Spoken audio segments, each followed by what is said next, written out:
అందరికీ శుభవార్త. ప్రతి ఆదివారం 10,000 మంది ఒక చోట చేరి దేవుణ్ణి ఆరాధిస్తున్న జీవం గల దేవుని సంఘం.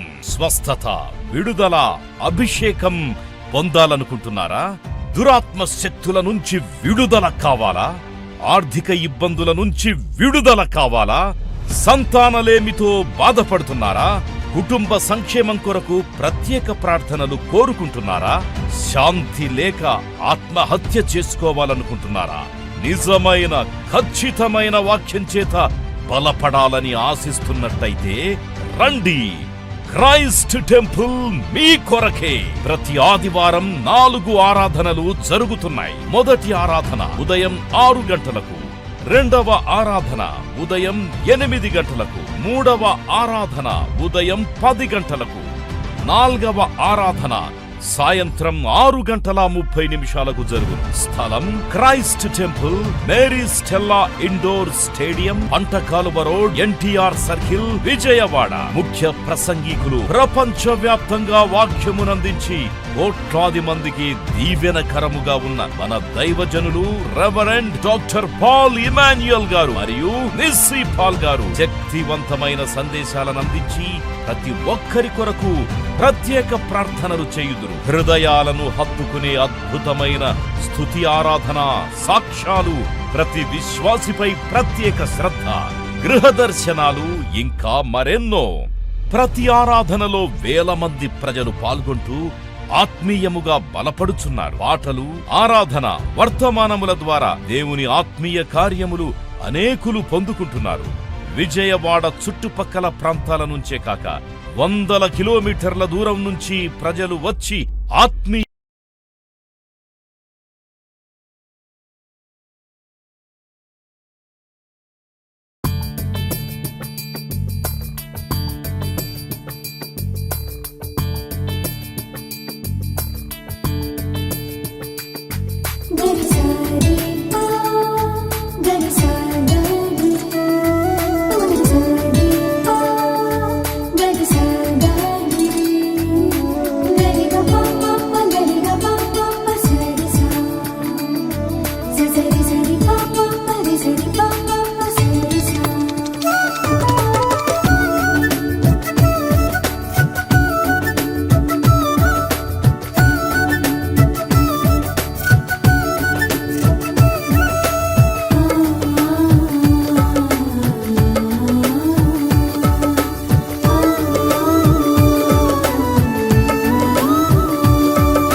కృపలో నన్ను దాచావు నీ దయలో. గడచిన కాలమంతా నన్ను కాచావు నీ నీడలో.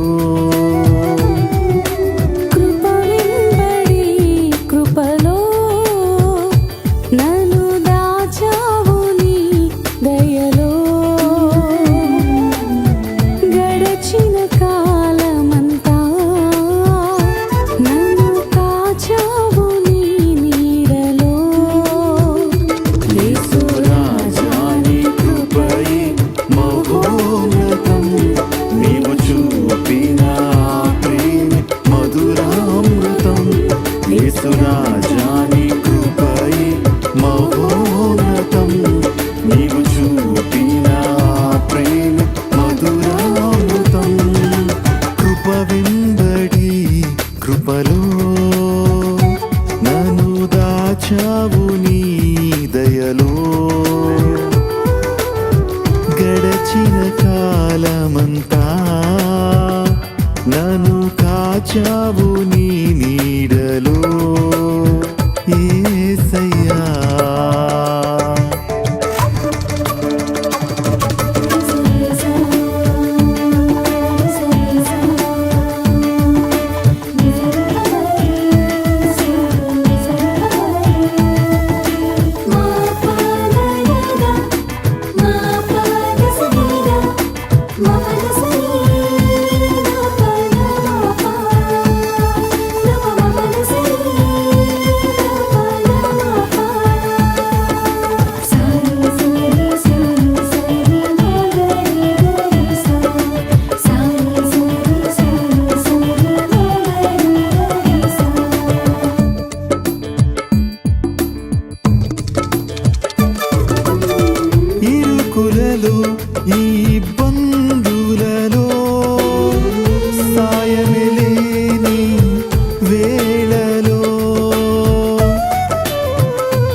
బాధలలోన ఆదరణే లేని వేళలో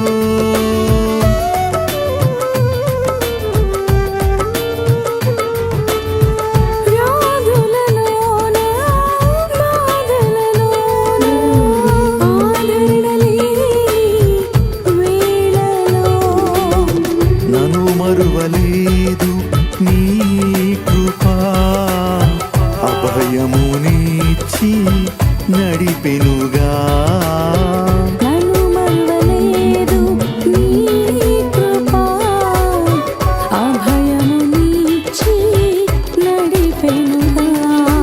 కృప వెంబడి కృపలో నన్ను దాచావు నీ దయలో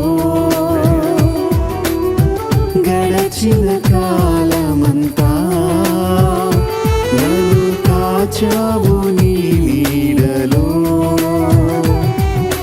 కృప వెంబడి కృపలో నన్ను దాచావు నీ దయలో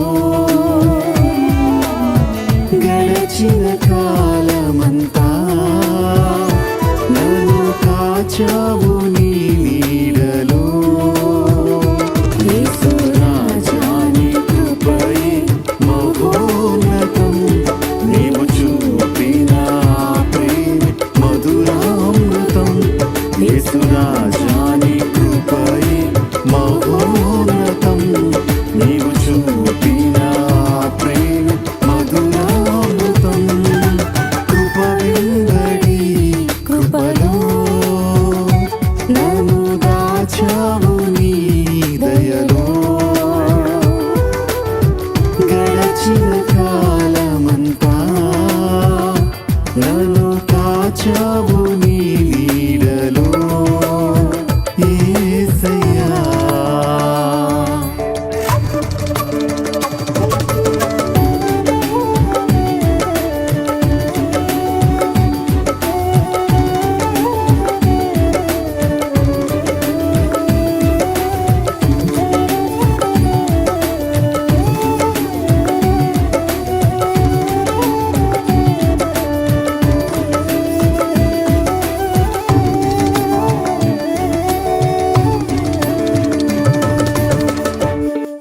దేవుడు ఒక వరాన్ని ఇచ్చాడు.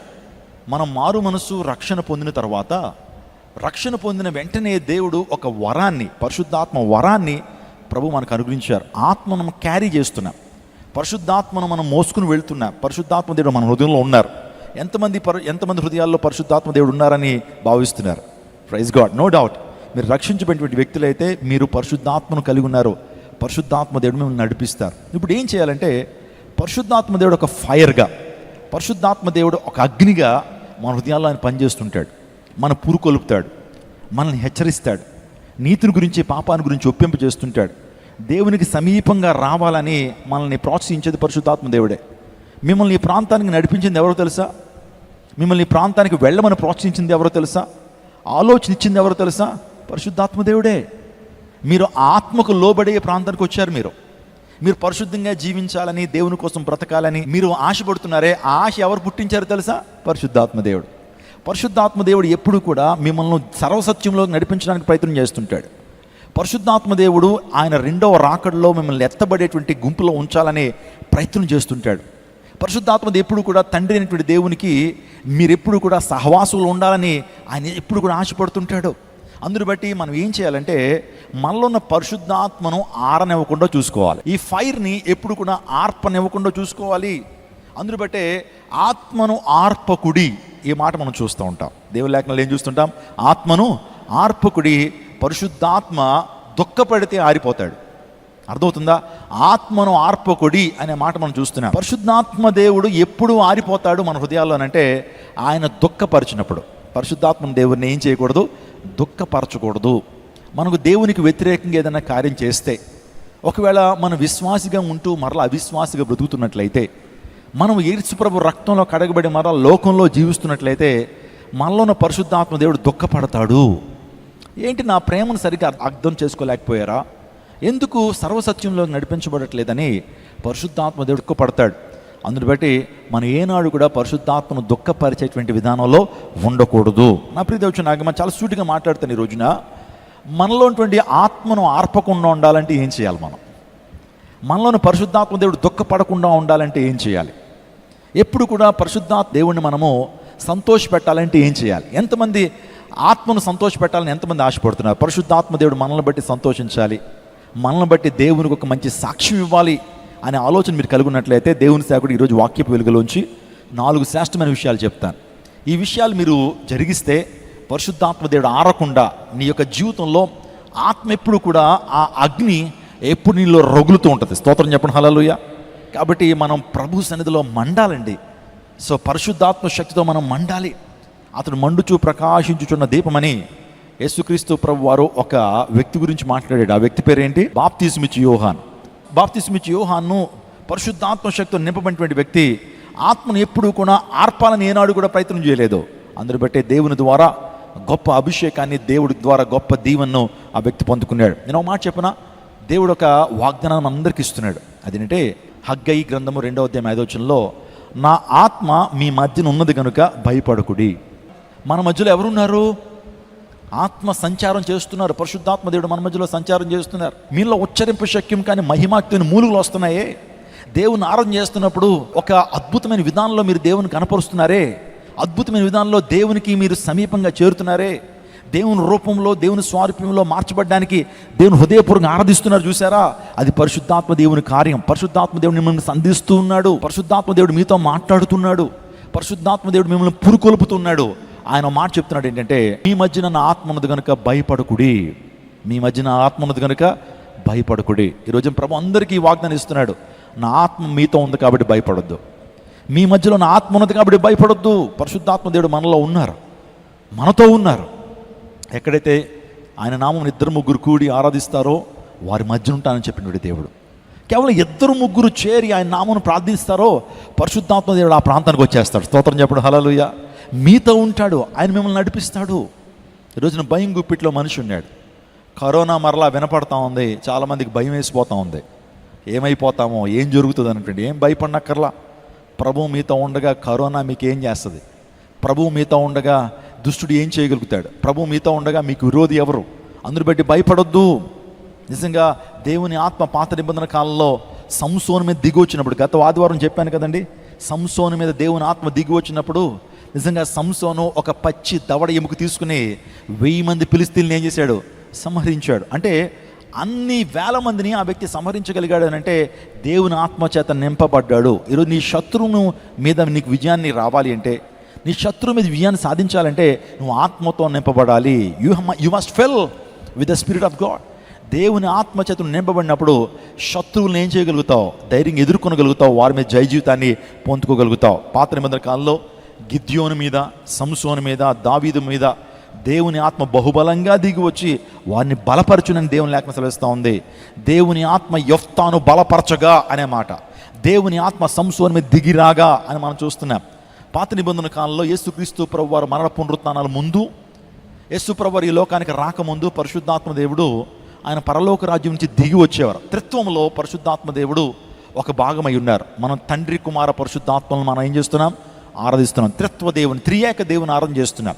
పరిశుద్ధాత్మ దేవుడు పరలోక రాజ్యం దిగి వచ్చి ఆయన పని ముగించుకుని మరలా పరలోక రాజ్యానికి వెళ్తుండేటువంటి వారు. కానీ ఎప్పుడైతే దేవాది దేవుడు యేసుక్రీస్తు ప్రభు ఈ లోకానికి వచ్చి మనందరి పాపాల నిమిత్తం ఆయన తన అమూల్యమైన రక్తాన్ని కార్చి ఆయన పునరుత్థానుడై పరలోక రాజ్యానికి వెళ్ళిపోతున్నప్పుడు ఒక వాగ్దానము, ఆత్మను మా అందరికి ఇచ్చారు. మీరు బాధపడద్దు, దుఃఖపడద్దు, నేను వెళ్ళటం మీకు మంచిది. ఎందుకంటే నేను ఇక్కడే ఉండిపోతే పరిశుద్ధాత్మ దేవుడు దిగినారు కాబట్టి నేను మీ కొరకు ఆదరణకర్తను పంపిస్తున్నానని చెప్పి యేసుక్రీస్తు ప్రభువారు మనందరికీ వాగ్దానపు ఆత్మను, సత్యస్వరూపియోగ ఆత్మ, ఆదరణకర్తను ఈ లోకానికి పంపించాడు. ఆమేన్ చెప్పండి, హల్లెలూయా. ఇప్పుడు మనతో ఎవరున్నారు? ప్రభువైన యేసుక్రీస్తు ప్రభువు సశరీరుడిగా లేడు మన మధ్యన, కానీ ఆయన ఆత్మ మనతో ఉంది. స్తోత్రం చెప్పండి, హల్లెలూయా. ఆయన ఆత్మ సంచారం మనతో ఉంది. ఆ పరిశుద్ధాత్మ దేవుడు ఆయన సర్వవ్యాపి అయి ఉన్నాడు, సర్వం వ్యాపించినటువంటి వాడు. ఈ టైంలో కనుక అమెరికాలో ఎవరైనా ఈ విధంగా స్తుతిస్తున్నట్లయితే పరిశుద్ధాత్మ దేవుడు అక్కడ ఉండగలరు. ఇది చర్చ్, ఈ యొక్క విజయవాడ ఈ చర్చ్ మాత్రమే కాదు, వేరే చర్చ్లో దేవుని ప్రజలు దేవుని ఆరాధన చేస్తుంటే పరిశుద్ధాత్మ దేవుడు అక్కడికి వెళ్తారు. ఆయన సర్వవ్యాపి అయినటువంటి దేవుడు అనేటువంటి విషయాన్ని మీకు జ్ఞాపకం చేస్తున్నాను. కాబట్టి పరిశుద్ధాత్మ దేవుడిని ఎప్పుడన్నా సంబోధిస్తున్నప్పుడు అది ఇది అనకూడదు. ఏమనకూడదు? అది ఇది అనకూడదు, ఆయన అనాలి. పరిశుద్ధాత్మ దేవుడు ఆయన వ్యక్తి అయి ఉన్నాడు. స్తోత్రం చెప్పండి. Holy spirit god is a person. ఆయన త్రిత్వంలో ఒక వ్యక్తి అయి ఉన్నాడు. కాబట్టి అది వచ్చింది, ఆత్మ దిగి వచ్చింది అనకూడదు, కానీ ఆయన వచ్చారు, ఆయన దిగి వచ్చారు అని మనం మాట్లాడుతూ ఉండాలి. అది మనం తెలుసుకోవాల్సిన సత్యం. జాగ్రత్తగా చూస్తే పరిశుద్ధాత్మ ఏం చేస్తారు మన జీవితాల్లో? పరిశుద్ధాత్మతో మనం నింపబడినప్పుడు మన జీవితాలు ఏ అద్భుతాలు జరుగుతాయి? పరిశుద్ధాత్మ దేవుని యొక్క కార్యాలు ఏంటి? పరిశుద్ధాత్మ చేత ఒక వ్యక్తి నింపబడితే ఆ వ్యక్తి ఎలా ప్రవర్తిస్తాడు? పరిశుద్ధాత్మ దేవుడు ఏం చేస్తాడంటే 2 కొరింథీయులకు రాసిన పత్రిక 3వ అధ్యాయం 17వ వచనాన్ని చదువుదాం. ప్రభు యొక్క ఆత్మ ఎక్కడ ఉండునో అక్కడ స్వాతంత్రము. ప్రభు యొక్క ఆత్మ ఏంటి? పరిశుద్ధాత్మ. పరిశుద్ధాత్మ ఎక్కడైతే ఉంటారో అక్కడ ఏముంటుందట? స్వాతంత్రం ఉంటుంది. అంటే holy spirit god gives us liberty. పరిశుద్ధాత్మ దేవుడు మనకి ఇచ్చేటువంటి ఆ గొప్ప కృప ఏంటంటే స్వాతంత్రము. చెప్పండి అందరూ కూడా, స్వాతంత్ర్యము లేకపోతే లిబర్టీ, ఫ్రీడమ్ అనే మాట మనం చూస్తుంటాం. విడుదల. పరిశుద్ధాత్మ దేవుడు మనల్ని పాపపు శక్తుల నుంచి విడుదల చేస్తారు. పరిశుద్ధాత్మ దేవుడు అంధకార సంబంధమైనటువంటి కార్యాల నుంచి మనకు విడుదలను ప్రసాదిస్తాడు. అందుని బట్టి ఆయన మనకు స్వాతంత్రాన్ని ఇచ్చేటువంటి దేవుడు. రెండోదిగా పరిశుద్ధాత్మ దేవుడు ఏం చేస్తాడంటే 2 తిమోతికి రాసిన 1వ అధ్యాయం 7వ వచనం చూద్దాం. దేవుడు మనకు శక్తియు ప్రేమయు ఇంద్రియ నిగ్రహము గల ఆత్మనే ఇచ్చెను గాని పిరికితనం గల ఆత్మను ఇయ్యలేదు. దేవుడు ఏ శక్తిని ఇస్తున్నాడట మనకి? ఇంద్రియ నిగ్రహాలంట. ఏమంటే ఇంద్రియాలను నిగ్రహించుకునే శక్తి. ఏమంటే మన శరీరంలో రేగుతున్నటువంటి ఆ ఇంద్రియాలు ఉన్నాయే, మన శరీరంలో ఉన్నటువంటి కామపు పాపపు ఇచ్చలు మనలోంచి బయలుదేరుతున్నప్పుడు పరిశుద్ధాత్మ దేవుని కలిగి ఉన్నప్పుడు మనం ఏం చేస్తామంటే ఇంద్రియ నిగ్రహాన్ని కలిగి జీవిస్తాము. పాపాన్ని కంట్రోల్ చేసేటువంటి ఆ గొప్ప కృప పరిశుద్ధాత్మ ద్వారా మనం పొందుకుంటాము. పాపాన్ని జయించేటువంటి అంత కృప పరిశుద్ధాత్మ ద్వారా మనం పొందుకుంటాం. ఆయన మనకు ప్రేమయు శక్తియు ఇంద్రియ నిగ్రహం గల ఆత్మను ఇచ్చారు, కానీ పిరికితనం గల ఆత్మను ప్రభు మనకు ఇయ్యలేదు. స్తోత్రం చెప్పండి, హల్లెలూయా. పరిశుద్ధాత్మ చేతను నింపబడితే పాపాన్ని జయిస్తావు, ఇంద్రియాలని నిగ్రహించుకుంటావు. పరిశుద్ధాత్మ చేతను నింపబడినప్పుడు పాపాన్ని నువ్వు ఏం చేయగలుగుతావు? రెసిస్ట్ చేయగలుగుతావు. ఆత్మదేవుడు పాపాన్ని రెసిస్ట్ చేసేటువంటి ఆ గొప్ప కృప నీకు ఇస్తాడు. నువ్వు ఆత్మలో దిగజారినటువంటి వ్యక్తివి అయితే ఊరికినే పాపానికి లొంగిపోతావు. ఊరికినే పాపానికి చిన్న టెంప్టేషన్స్ కూడా నువ్వు లొంగిపోయి పాపం చేస్తావు.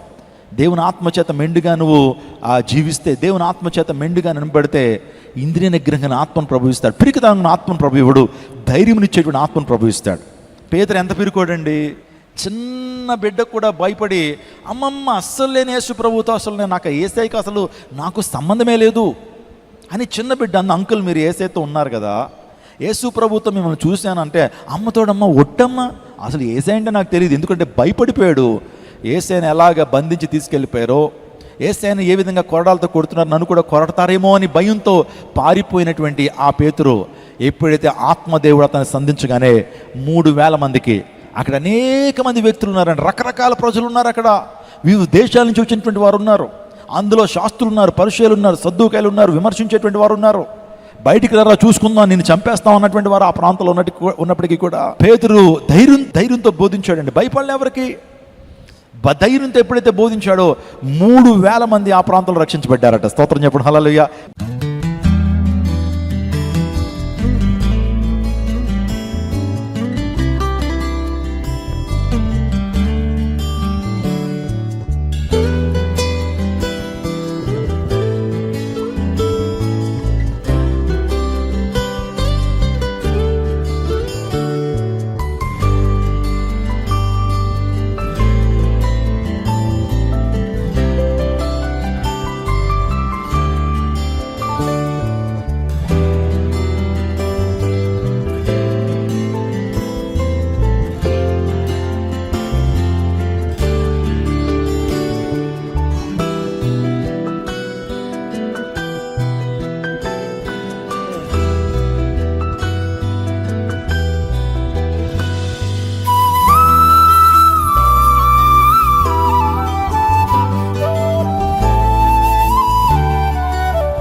యేసుక్రీస్తు నామం పేట మీకు అందరికీ శుభాలు తెలియపరుస్తున్నాను.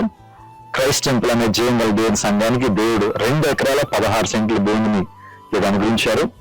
సో ఇదే స్థలంలో మహాదేవుని యొక్క గొప్ప మందిరం నిర్మించబడాలని ప్రార్థన చేస్తూ వచ్చాం. దేవుని చిత్తమైతే ప్రత్యేక సమయంలో ఈ యొక్క మందిరాన్ని ప్రారంభించాలని నేను ఆశ పెడుతున్నా. పర్మిషన్స్ ప్రభు అనుగ్రహిస్తా ఉన్నారు. ప్రస్తుతానికి ఈ ప్రాంతం అంతా కూడా చదువు చేసి పనులు ప్రారంభించడం జరిగింది. వెనకాలటువంటి ఆ చిన్న కన్స్ట్రక్షన్ లో కూడా ఒక వాచ్మెన్ ఉంచాలని నేను ఆశ పెడుతున్నాం.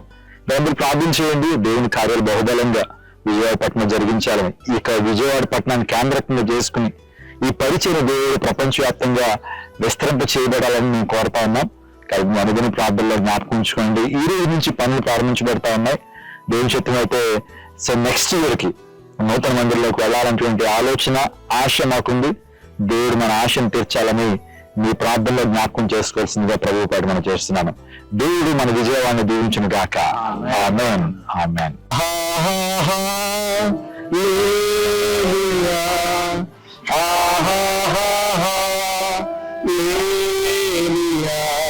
ఇక మధ్యాహ్న కాల సంఘంలో ప్రభు మనందరినీ ఏక కుటుంబీకులుగా క్రైస్ట్ టెంపుల్ సంఘ విశ్వాసులుగా ఈ ప్రాంతాన్ని నడిపించారు. ఒక నిర్మాణం జరిగించాలని పర్మిషన్స్ కోసం ఆల్రెడీ అప్లై చేస్తాం తండ్రి.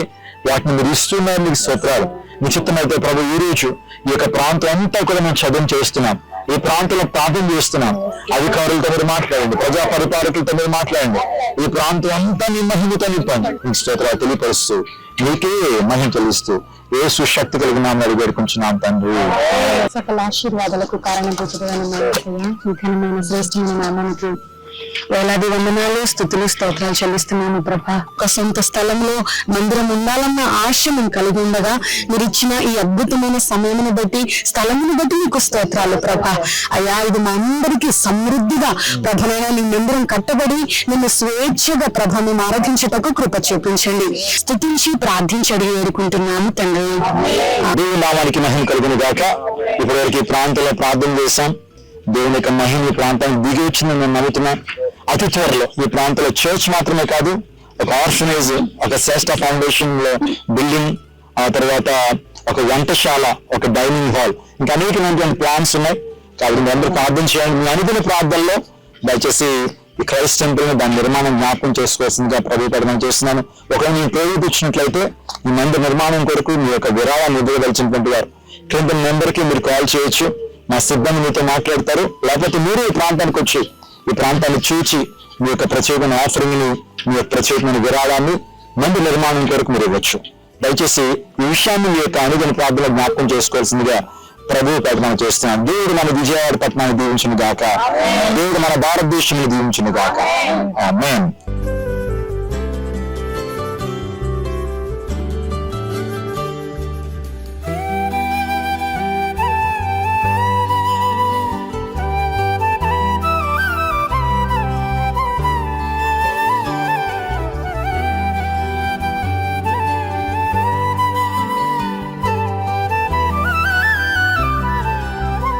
అందరికీ శుభవార్త. ప్రతి ఆదివారం 10,000 మంది ఒక చోట చేరి దేవుణ్ణి ఆరాధిస్తున్న జీవం గల దేవుని సంఘం. స్వస్థత, విడుదల, అభిషేకం పొందాలనుకుంటున్నారా? దురాత్మ శక్తుల నుంచి విడుదల కావాలా? ఆర్థిక ఇబ్బందుల నుంచి విడుదల కావాలా? సంతానలేమితో బాధపడుతున్నారా? కుటుంబ సంక్షేమం కొరకు ప్రత్యేక ప్రార్థనలు కోరుకుంటున్నారా? శాంతి లేక ఆత్మహత్య చేసుకోవాలనుకుంటున్నారా? నిజమైన ఖచ్చితమైన వాక్యం చేత బలపడాలని ఆశిస్తున్నట్టయితే రండి. క్రైస్ట్ టెంపుల్ మీ కొరకే.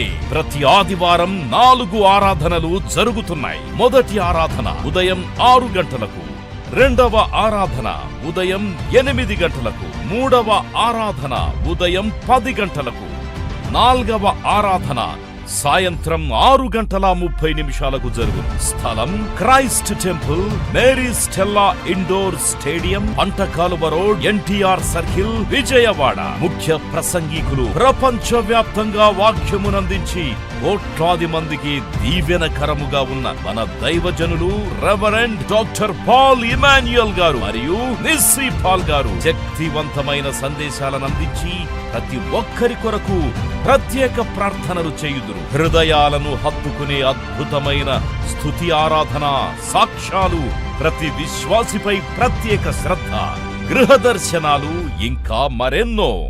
ప్రతి ఆరాధనలో 1000 మంది ప్రజలు పాల్గొంటూ ఆత్మీయముగా బలపడుచున్నారు. పాటలు, ఆరాధన, వర్తమానముల ద్వారా దేవుని ఆత్మీయ కార్యములు అనేకులు పొందుకుంటున్నారు.